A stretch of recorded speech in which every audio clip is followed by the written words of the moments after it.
right now, iimbita ko ng mga personifications here na pwede natin interview about pop culture. So, can you introduce yourself? Hi, my name is Paul Sebastian Flores. My name is Daniel Nagat. My name is Pia Miranda. My name is Daniel. And I'm Christine May and Magdaya na mag-conduct ng interview right now. So, let's start.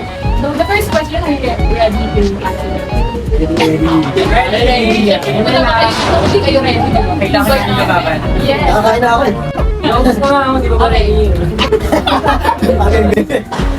So, first question, what comes to your mind when you say Philippines pop culture? Philippine Cup Philippines. Siguro yan yung mga nag-boom ng ano, yung mga after 10 years from siguro yung mga example niyan is siguro yung song. Mga song nila ikukumpara yung song natin, ikukumpara natin ngayon. Para mas may meaning siya para nasa panahon. Para naman ngayon, parang about more on love. Para sa akin yung Philippine pop culture, siyempre, ano na yung pop culture? So, pop culture kasi parang, yun nga, popular yung ano yung mga nakatrend, mga sumisikat na culture natin, mga hindi na kaya makikita.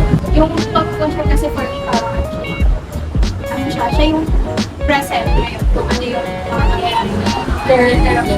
So anong mga interaction ng Papala ko yan lang. Hindi, kumpara sa dati. Kasi may mas ano siya, mas Going pop. Oo, mas madami. So ngayon nalaman din natin kung ano ba yung point of view or perspective or ano yung opinion nila about sa Philippine pop culture. So tatawagin natin yung assistant ko to pick or bunot kasi meron ditong mga invite na topics na pupunod din ng assistant na pumunta yan. Tapos explain nila kung ano yung 10 years ago at saka yung present, depende sa topic na kukuha. Done? Ikaw na sa kapag. Hi guys! Yes. Tapos pakita ko sa camera. Hirap kaya sa Balibig na. Okay, sure. 10 years ago, parang hindi pa uso yung mga online class. Siyempre, hindi pa ano yung gadget eh. Medyo, hindi pa lahat, hindi pa halos lahat may Facebook, halos lahat may gadget. Parang order. Yung ano yung 30 pesos na bawo? Hindi ka kasi 30 pesos ngayon. Kulang na kulang.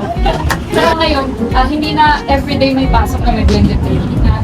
Nakakamiss yung ano yung back then na ano na yung pinagpapala talaga kami para. Kaya mo palang pumasok ng grade eh.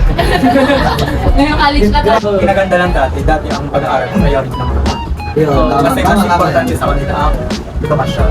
Pero ngayon kasi, di ba, sa hirap ng buhay, madami nag-work student, madaming tao na hindi sa pag-aaral para makatulong sa magulang dahil sa mga responsibility. Pero at least, hindi nga yung mga ano, gobyerno kayo, ginagawa nila yung paraan niya. Kung ay bigyan na rin sa ibigay sila para mag-access scholar, allowance, ano ba sila nakakuha eh? Ali Denise! Pasok! Magkano ba ang mga dati Ayun! Balik. Kung meron man na ibabasihan sa politics, syempre, pinakaunang-una ka, Pilipinas, di ba? Kilala yung Pilipinas sa corruption. So, ano masasabi ko sa mga? Wala naging pero wala talaga parang walang naging successful na president na nawa naalis na yung corruption.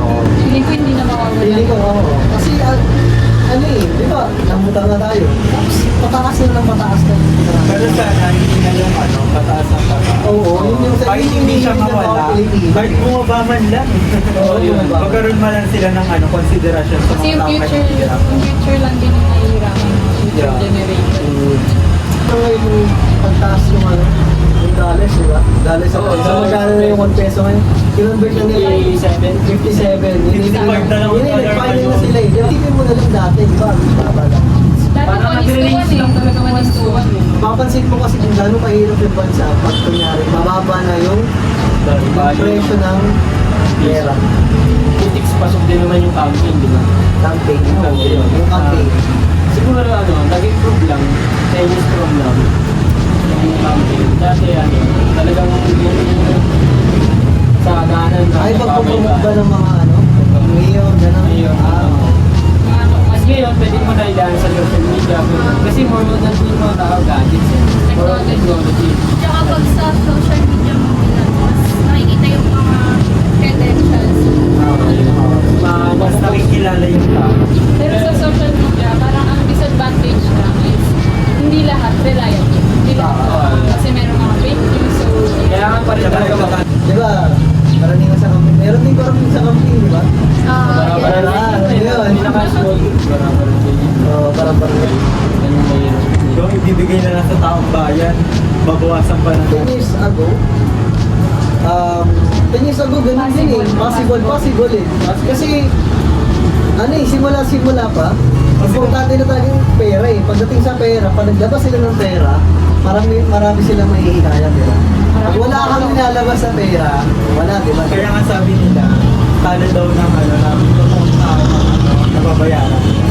Parang bukan ko yung bahay mo. Kaya nga di ba, nung kaya nga di ba ng election, nagsarado ang lahat ng bangko bago mag-election. Kasi yun yung iniwasan nila. Ang sa amin na kasi, saan mapupunta yung buwis? kung makikita Saan yung tax, di ba? Estudyante pa kasi tayo. Ako kasi nagla-live ako. Yung tax namin sobrang taas. Like, di ba, kung sa 100 person, ang kinikita namin doon, 40%. Parang 60% na pupunta sa ano? Parang yung 60 pesos sa kanila. last topic.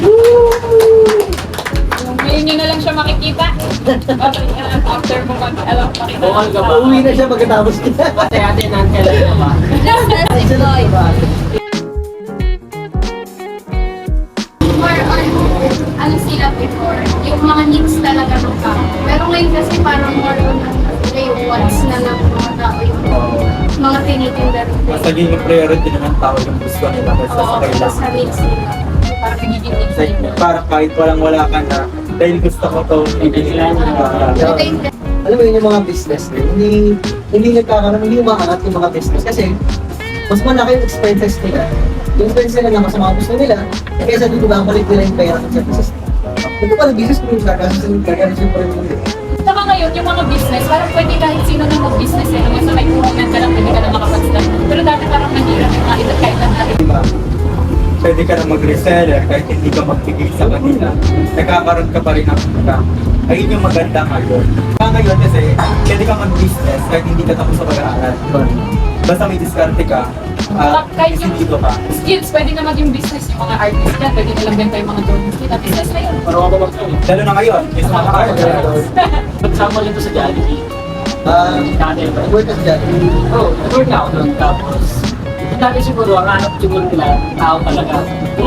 Tapos may nakita ako friends sa social media, mga dining pro na wala na silang dining room. Ang gumagawa na lang is yung robot. Ay, Yung mga bago ngayon. Bagay, Yung mga, di ba meron din sila doon yung paling machine square na ordera. Sa counter ka. pero ano yun eh, disadvantage yun sa mga tao. Basta nawawala ng trabaho yung mga tao. Dahil sa technology. para sa mga ano, big tao ngayon, parang mas pinipili na lang nila ng business.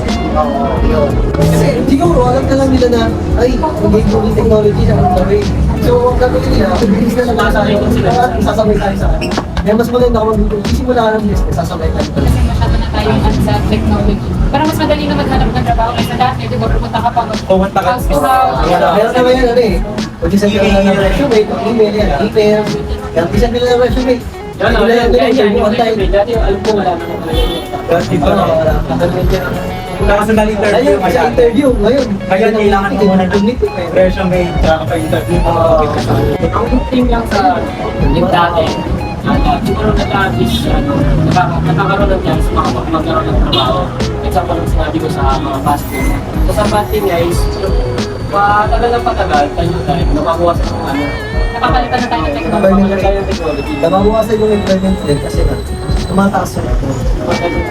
Parang ay hindi pinapalit na ano, trabaho. Ayan, lumabas na tayo. Thank you sa pag-participate sa ating sa podcast na to. So, natapos natin ang tatlong topics na in-compare natin yung 10 years ago at saka yung present na education, politics, and business and employment. So that's it for our podcast. Thank you. Thank you. See Thank you. Bye-bye.